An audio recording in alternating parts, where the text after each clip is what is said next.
गोपाल शेट्टी चुनाव लड़ सकते हैं। जी हाँ, अपने आप में ये बड़ी खबर है।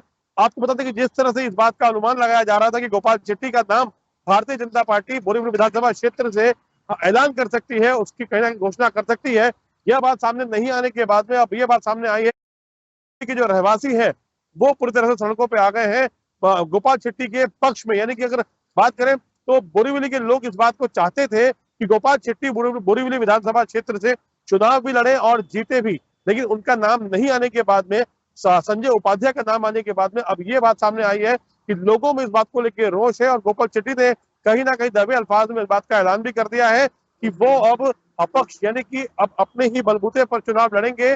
और कहीं ना कहीं पर भाजपा में ये एक नई बगावत की हमको एक शुरुआत होते दिखाई दे रही है। गोपाल शेट्टी की बड़ी खबर सामने आ रही है। जिस तरह से इस बात का ऐलान किया, उन्होंने कहा है कि वह किस तरह से लोगों की मांग पर आज चुनाव लड़ेंगे। अब चुनाव जो है वो अपक्ष है, यानी कि अपक्ष उम्मीदवार के तौर पर, यानी कि निर्दलीय वो अब लड़ेंगे चुनाव और इस बात की उम्मीद भी की जा रही है।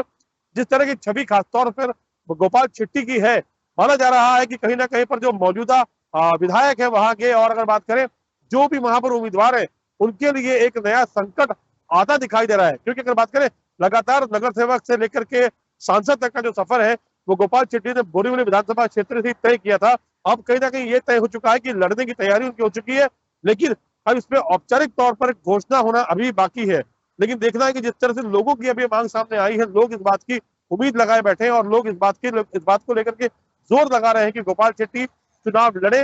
तो अब देखते हैं गोपाल शेट्टी इस पर क्या फैसला लेते हैं। लेकिन अगर बात करें तो आज अपने एक कार्यक्रम को संबोधित करते हुए अपना नाम जो है इस चुनाव में नहीं आने के बाद में गोपाल शेट्टी ने अपने शब्दों में एक मंच पर खड़े होकर कहा। आइए आपको दिखाते हैं कि गोपाल शेट्टी ने मंच पे खड़े होकर के इस पूरे मामले को लेकर के क्या कहा। मिलकर बोरीवली के मतदाताओं के साथ या तो कार्यकर्ताओं के साथ में लगातार पहली बार विनोद तावड़े जी, दूसरी बार सुनील रानी जी, तीसरी बार पीयूष गोयल जी और अब चौथी बार संजय उपाध्याय जी का टिकट यहाँ पर नक्की करके बोरीवली के कार्यकर्ता और मतदाताओं के साथ में गलत हुआ है, उनके ऊपर अन्याय हुआ है, ऐसा लोगों का कहना। और मैं भी उस बात से सहमत हूँ और इसलिए कल सवेरे 10 बजे अपक्ष फॉर्म भरने का निर्णय हम सब लोगों ने मिलकर किया है। मैं और कोई पार्टी में नहीं जाऊंगा, भारतीय जनता पार्टी के विचारधारा को बिल्कुल नहीं छोड़ूंगा। ये सारे प्रिंसिपल्स को मेंटेन करते हुए जो गलत तरीके से निर्णय हुआ है उसके खिलाफ में ये लड़ाई है और कल 10 बजे हम अपक्ष फॉर्म भर देंगे। तो देखिए गोपाल शेट्टी बता रहे हैं, ये पूरी बात जो सिर्फ इतनी ही नहीं बल्कि और भी आगे उन्होंने काफी कुछ कहा है। आपको दिखाएंगे किस तरह से गोपाल शेट्टी ने अब दबे अल्फाज में इस बात के लिए अपना मन बना लिया है कि वो अब बोरीवली विधानसभा क्षेत्र से चुनाव लड़ेंगे। और कहीं ना कहीं पर जो उम्मीदवार भाजपा ने अपनी तरफ से अब घोषित किया है, जिसको की घोषणा कर दी गई है संजय उपाध्याय की, उन्हीं के विरोध में, यानी कि अगर बात करें सिर्फ उनके ही नहीं बल्कि कांग्रेस के विरोध में और लगभग वहां मौजूदा हर उम्मीदवार के विरोध में गोपाल शेट्टी अब चुनाव लड़ने का मन बना चुके हैं। और माना जा रहा है कि बोरीवली विधानसभा क्षेत्र से गोपाल शेट्टी एक दिग्गज और एक मजबूत उम्मीदवार के तौर पर अब बोरीवली से चुनाव लड़ेंगे। आइए आपको दिखाते हैं उन्होंने अपने बाइट्स में और आगे क्या क्या कहा है। उम्मीदवार की बात कर रहे हैं ताकि भी पार्टी के स्थानीय उम्मीदवार होना चाहिए, फिर भी बाहर से उम्मीदवार दिया गया बाकी वही ना, बीच में कुछ लोगों ने बोलने में इस बात का आंदोलन भी चलाया कि भाई स्थानीय लोगों को टिकट मिलना चाहिए करके, और पार्टी ने स्थानीय लोगों का चयन भी किया और उसमें से कोई नाम ना आते हुए फिर इस प्रकार से मैं 100% बाहर का कोई उम्मीदवार आना नहीं चाहिए, इस मत का मैं नहीं हूँ। इसके लोकशाही है, अच्छा उम्मीदवार पार्टी को अगर मिलता तो विनोद तावड़े जी जब लड़े तो वो बड़े कद के नेता थे, महाराष्ट्र के महासचिव थे, वो लड़े विधानसभा में। फिर 2 दिन में ये निर्णय हुआ, तब भी मैंने पार्टी को कहा था कि भाई इसको बदलो मत, अगर बदलते हो तो फिर स्थानीय लोगों को दो। तो ये बहुत स्पष्ट रूप से कहा गया था कि भाई स्थानीय तो नहीं होगा लेकिन जो भी देंगे तो अच्छा देंगे, लेकिन दिया, उसको एक्सेप्ट कर लिया लोगों ने, बहुत अच्छे मार्जिन से जिता दिया। 2024 में तीसरी बार देश के प्रधानमंत्री ने इच्छा जताई कि उत्तर मुंबई से सेफ सीट से पीयूष गोयल ने लड़ना चाहिए। मैंने स्वयं उस निर्णय को स्वीकारा क्योंकि देश के प्रधानमंत्री अगर कोई इच्छा जताते हैं तो उसको पूरा करना हम पार्टी के कार्यकर्ताओं का काम है। तो उसको हमने स्वीकारा और किस तरह से मैंने काम किया पूरे चुनाव में आप सब लोगों ने देखा। चुनाव पूरा होने के बाद में भी मैं पार्टी के पास गया नहीं, मैंने कुछ मांगा नहीं, मैं काम करता आया हूँ। आज भी काम किया। मैं आज सवेरे योगेश सागर, मनीषा चौधरी, प्रकाश सुर्वे और विनोद सेलारिया 4 लोगों का फॉर्म भरकर पीयूष जी के साथ में मैं जिला के ऑफिस में गया।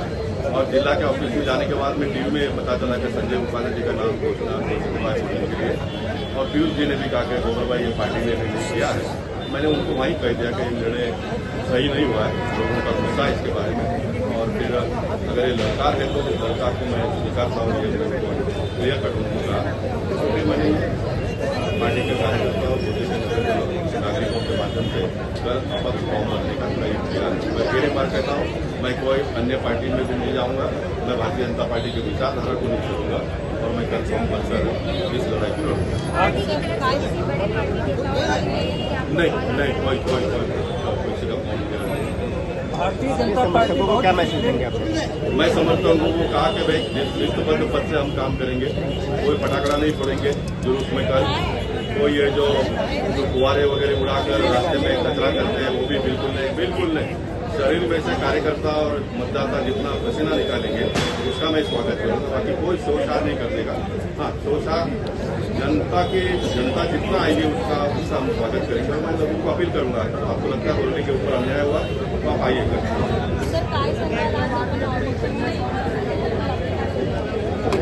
उद्या नक्कीच असं ठरलं अपक्ष म्हणून फॉर्म भरायचं, कारण बोर्डीवरती 4्यांदा हे होतोय।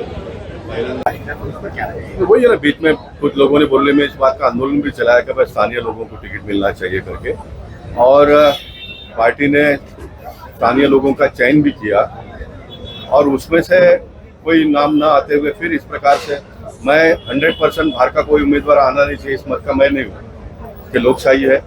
अच्छा उम्मीदवार पार्टी को अगर मिलता तो विनोद तावड़े जी जब लड़े तो वो बड़े कद के नेता थे, महाराष्ट्र के महासचिव थे, वो लड़े विधानसभा में। फिर 2 दिन में ये निर्णय हुआ, तब भी मैंने पार्टी को कहा था कि भाई इसको बदलो मत, अगर बदलते हो तो फिर स्थानीय लोगों को दो। तो ये बहुत स्पष्ट रूप से कहा गया था कि भाई स्थानीय तो नहीं होगा लेकिन जो भी देंगे तो अच्छा देंगे, लेकिन दिया, उसको एक्सेप्ट कर लिया लोगों ने, बहुत अच्छे माध्यम से जिता दिया। 2024 में तीसरी बार देश के प्रधानमंत्री ने इच्छा जताई कि भाई उत्तर मुंबई से सेफ सीट से पीयूष गोयल जी ने लड़ना चाहिए। मैंने स्वयं उस निर्णय को स्वीकारा, क्योंकि देश के प्रधानमंत्री अगर कोई इच्छा जताते हैं तो उसको पूरा करना हम पार्टी के कार्यकर्ताओं का काम है। तो उसको हमने स्वीकारा और किस तरह से मैंने काम किया पूरे चुनाव में आप सब लोगों ने देखा। चुनाव पूरा होने के बाद में भी मैं पार्टी के पास गया नहीं, मैंने कुछ मांगा नहीं, मैं काम करता आया हूँ। आज भी काम किया। मैं आज सवेरे योगेश सागर, मनीषा चौधरी, प्रकाश सुर्वे और विनोद सेलारिया 4 लोगों का फॉर्म भरकर पीयूष जी के साथ में मैं जिला के ऑफिस में गया। और जिला के ऑफिस में जाने के बाद में टीवी में पता चला कि संजय उपाध्याय जी का नाम घोषित हुआ है बोलने के लिए, और पीयूष जी ने भी कहा कि गोपाल भाई ये पार्टी ने निर्णय किया है। मैंने उनको वहीं कह दिया कि ये निर्णय सही नहीं हुआ है, लोगों का गुस्सा है इसके बारे में। और फिर अगर ये लड़कार है तो उस लड़कार को मैं स्वीकारता हूँ, ये मैंने बहुत क्लियर कट उनको कहा।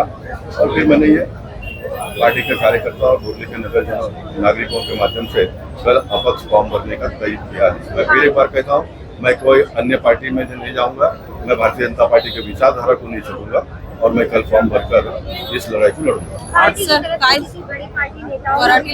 नहीं, कोई किसी का फॉर्म वगैरह नहीं। भारतीय जनता पार्टी को क्या मैसेज देंगे आप? मैं समर्थकों को कहा कि भाई लिस्टबद्ध पद से हम काम करेंगे, कोई पटाखड़ा नहीं फोड़ेंगे जुलूस में। कल कोई ये जो फुवारे वगैरह उड़ाकर रास्ते में कचरा करते हैं वो भी बिल्कुल नहीं। शरीर में से कार्यकर्ता और मतदाता जितना पसीना निकालेंगे उसका मैं स्वागत करूंगा। बाकी कोई शोरशार नहीं करने का। हाँ, शोरशार जनता जितना आएगी उसका हम स्वागत करेंगे। और मैं लोगों को अपील करूंगा, आपको लगता है बोलने के ऊपर अन्याय हुआ तो आप आइएगा। सर काय सांगाल, आज आपण अपक्ष म्हणून फॉर्म नहीं, कुल मिलकर बोरीवली के मतदाताओं के साथ या तो कार्यकर्ताओं के साथ में लगातार पहली बार विनोद तावड़े जी, दूसरी बार सुनील राणी जी, तीसरी बार पीयूष गोयल जी और अब 4थी बार संजय उपाध्याय जी का टिकट यहाँ पर नक्की करके बोरीवली के कार्यकर्ता और मतदाताओं के साथ में गलत हुआ है, उनके ऊपर अन्याय हुआ है, ऐसा लोगों का कहना। और मैं भी उस बात से सहमत हूँ और इसलिए कल सवेरे 10 बजे अपक्ष फॉर्म भरने का निर्णय हम सब लोगों ने मिलकर किया है। मैं और कोई पार्टी में नहीं जाऊंगा। भारतीय जनता पार्टी के विचारधारा को बिल्कुल नहीं छोड़ूंगा। ये सारे प्रिंसिपल्स को मेंटेन करते हुए जो गलत तरीके से निर्णय हुआ है उसके खिलाफ में ये लड़ाई है। और कल 10 बजे हम असा ठरला अपक्ष म्हणून फॉर्म भरायचा, कारण बोर्डीवरती चौथ्यांदा येत होतोय। पहिल्यांदा विनोद तावडेजींच्या रूपात, दुसऱ्यांदा सुनील राणेजींच्या रूपात, तिसऱ्यांदा 2024च्या लोकसभा निवडणुकीत पियुष गोयलजींच्या रूपात आणि आता परत विधानसभेमध्ये संजय उपाध्यायजींच्या रूपात बोर्डीवरती चौथ्यांदा येत होतोय। बोर्डीतल्या कार्यकर्त्यांचा अपमान आहे, त्यांच्यावरती अन्याय आहे, बोर्डीच्या मतदारांचा अपमान आहे असं सर्वांचं मत आहे आणि मी त्या मताशी सहमत आहे आणि म्हणून मी हे निर्णय घेतलाय। मला परत आठव्यांदा महाराष्ट्र विधानसभेचा निवडणूक लढवून फार मोठा काय कीर्तिमान प्रस्थापित करायचं नव्हतं, कारण पक्षाने खूप दिलं, लोकांनाही भरपूर मतदान केलं आणि त्यानुसार मी लोकांचं कामही भरपूर केलं, परंतु कोणालाही न विचारायचं आणि अशा प्रकारचा निर्णय करायचा हे पक्षाच्या लोकशाहीसाठी घातक आहे असं माझं